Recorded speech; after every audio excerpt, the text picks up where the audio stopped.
A long, long time ago, before your parents or my parents or your grandparents or your grandparents' parents were born, the Jewish people lived in a country we now call Israel.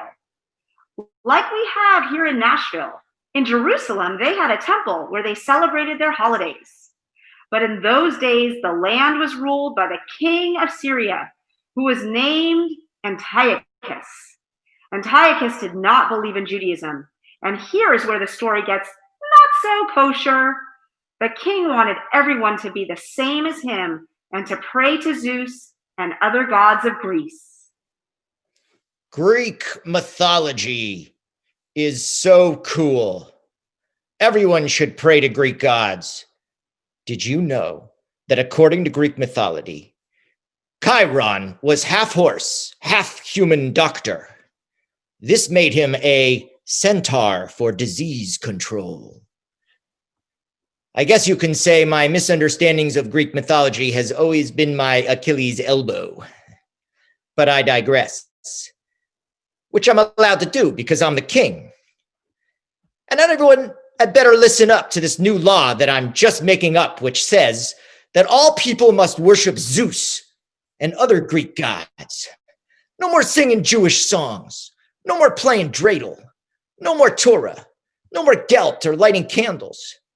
Chief of the guards, take soldiers and capture the Jewish temple in Jerusalem. Knock down their altar. Put up golden statues of the great god of Zeus. So the king's soldiers took command of the temple. They damaged the building, stole the great golden candlesticks, and put up a statue of the Greek god Zeus. They extinguished the Ner Tamid, the everlasting light that stays on in the synagogue all the time. Most people were too frightened to complain.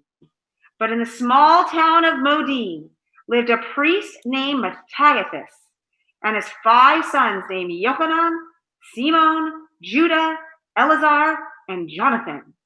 One day, some soldiers came to Modin. All right, soldiers. Put the statue of Zeus over there.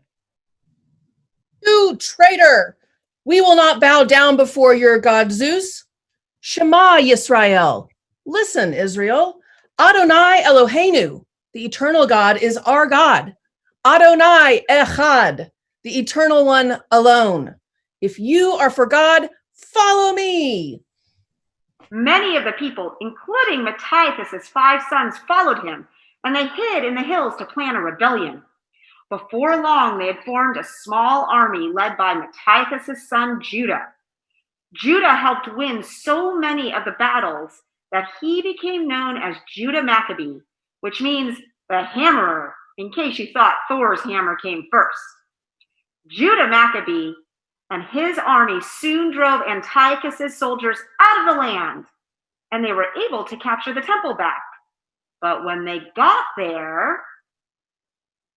Look at this mess. We have to clean it up. Where is there a broom?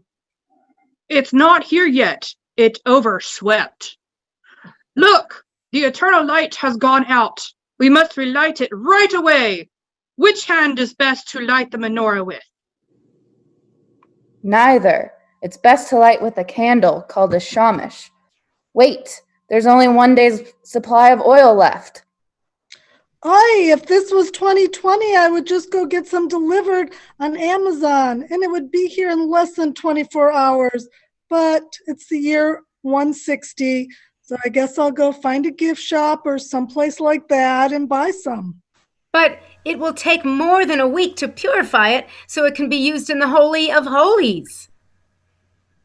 Well, let's light it anyway, Simon. You go out and get some more oil, and we will all help God keep the flames burning. Although there was only enough oil for 1 day, the flame kept burning for 8 days while more oil was prepared. It's a miracle.